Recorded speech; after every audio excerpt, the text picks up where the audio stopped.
लोग जिसे समझते थे बस एक निकम्मा पति, लेकिन उस निकम्मे पति को देखकर बिजनेस का बेताज बादशाह उठ खड़ा हुआ। आखिर क्यों?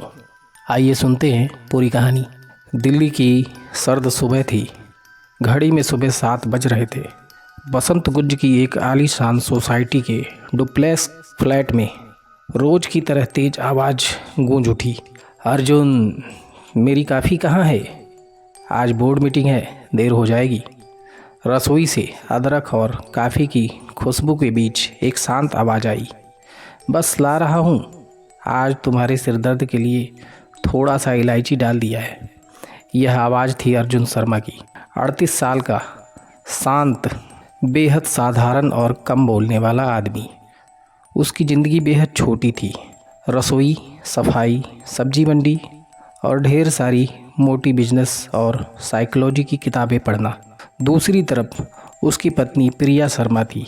दिल्ली की सबसे बड़ी कारपोरेट कंपनी में एक CEO, TV interview, magazines cover, करोड़ों का बिजनेस। लेकिन अर्जुन, लोग उसे सिर्फ एक नाम से जानते थे, बिजनेसमैन बीबी का निकम्मा पति।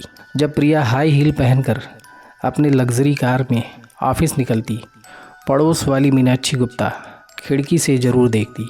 फिर शाम की चाय पर बातें शुरू हो जाती। बेचारी प्रिया, इतनी बड़ी बिजनेस वूमन और पति घर पर बैठा रहता है, कम से कम कोई छोटी मोटी नौकरी तो कर लेता है। अर्जुन यह सब सुनता रहता, लेकिन कभी जवाब नहीं देता।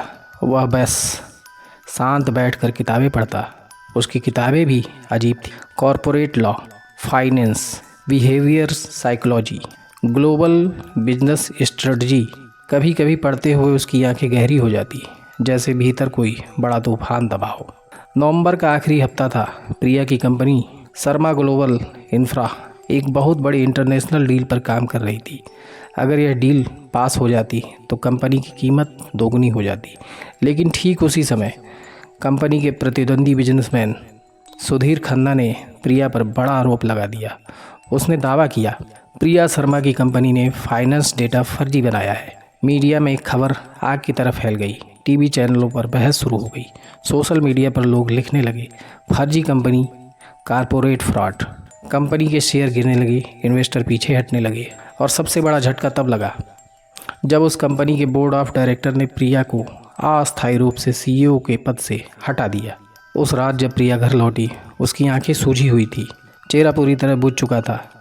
अर्जुन रसोई में खाना बना रहा था। उसने धीरे से पूछा, क्या हुआ? और बस प्रिया रो पड़ी। उसने सब कुछ बता दिया। फिर गुस्से से बोली, तुम क्या समझोगे अर्जुन? तुमने कभी जिम्मेदारी उठाई ही नहीं है। मेरी पूरी ज़िंदगी ख़त्म हो रही है।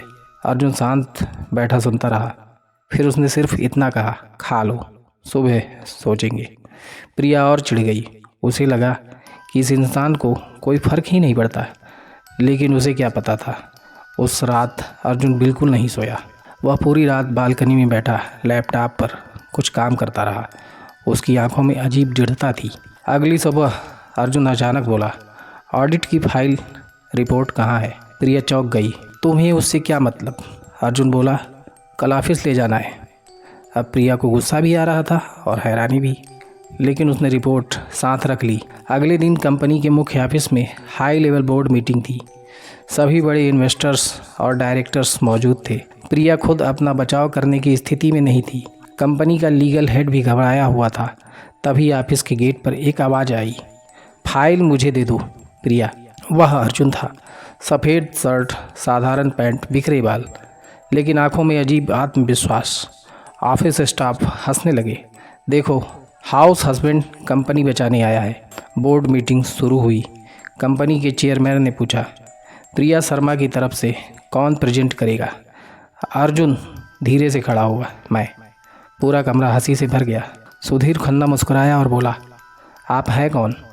अर्जुन शांत स्वर में बोला, अर्जुन शर्मा, और मैं साबित कर सकता हूँ कि यह पूरा फ्रॉड आरोप नकली है। कमरा अचानक शांत हो गया। पहला बार अर्जुन ने स्क्रीन पर पहला स्लाइड लगाया। ऑडिट रिपोर्ट तैयार करने वाली विदेशी कंपनी का लाइसेंस 8 महीने पहले ही खत्म हो चुका है। सभी डायरेक्टर्स चौंक गए। सुधीर खन्ना का चेहरा उतर गया।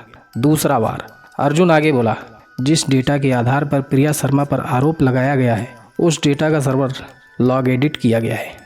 उसने स्क्रीन पर टाइम स्टैम्प दिखाया। पूरा बोर्ड रूम सन्न रह गया। तीसरा खुलासा, अर्जुन ने एक और फाइल खोली और अब सबसे महत्वपूर्ण बात, इस फर्जी रिपोर्ट के तैयार होने से सिर्फ 5 दिन पहले सुधीर खन्ना की कंपनी से ऑडिट एजेंसी के अकाउंट में 12 करोड़ रुपए ट्रांसफ़र हुए। पूरा कमरा स्तब्ध रह गया। सुधीर खन्ना के हाथ कांपने लगे। उसी समय मीटिंग रूम के पीछे बैठे कंपनी के ग्लोबल चेयरमैन करण मल्होत्रा अचानक खड़े हो गए। पूरा कमरा हैरान रह गया, क्योंकि करण मल्होत्रा किसी साधारण इंसान के लिए कभी खड़े नहीं होते थे, लेकिन आज वे अर्जुन शर्मा को देखकर खड़े थे। करण मल्होत्रा धीरे धीरे अर्जुन के पास आए। उनकी आंखें भर चुकी थी। उन्होंने कांपती आवाज़ में कहा, 10 साल, पूरे 10 साल मैं तुम्हें ढूंढता रहा अर्जुन। पूरा बोर्ड रूम सन्न रह गया। प्रिया की सांसें रुक गई। करण बोले, यह आदमी कोई साधारण इंसान नहीं, ये वही इंसान है जिसने 30 साल की उम्र में मेरी डूबती हुई मल्टीनेशनल कंपनी बचाई थी। कारपोरेट दुनिया का सबसे तेज दिमाग। मीटिंग खत्म होने के बाद प्रिया ने घर लौटकर पूछा, तुमने सब क्यों छोड़ा अर्जुन? अर्जुन कुछ देर शांत रहा, फिर धीरे से बोला, मैंने एक बार गलत इंसान पर भरोसा किया था। मेरी बनाई बिजनेस स्ट्रेटजी की वजह से एक कंपनी बच गई, लेकिन वही कंपनी बाद में हजारों गरीब कर्मचारियों की नौकरी खा गई। उस दिन मुझे खुद से नफरत हो गई। मैं बिजनेस की दुनिया से दूर चला गया। प्रिया की आंखों में आंसू बहने लगे। उसे पहली बार एहसास हुआ, जिस आदमी को वो निकम्मा समझती थी, वह असल में एक तूफान था। कुछ महीने बाद करण मल्होत्रा फिर अर्जुन के घर आए। उन्होंने एक बड़ी फाइल उसकी तरफ बढ़ाई। दुनिया को फिर तुम्हारी ज़रूरत है अर्जुन।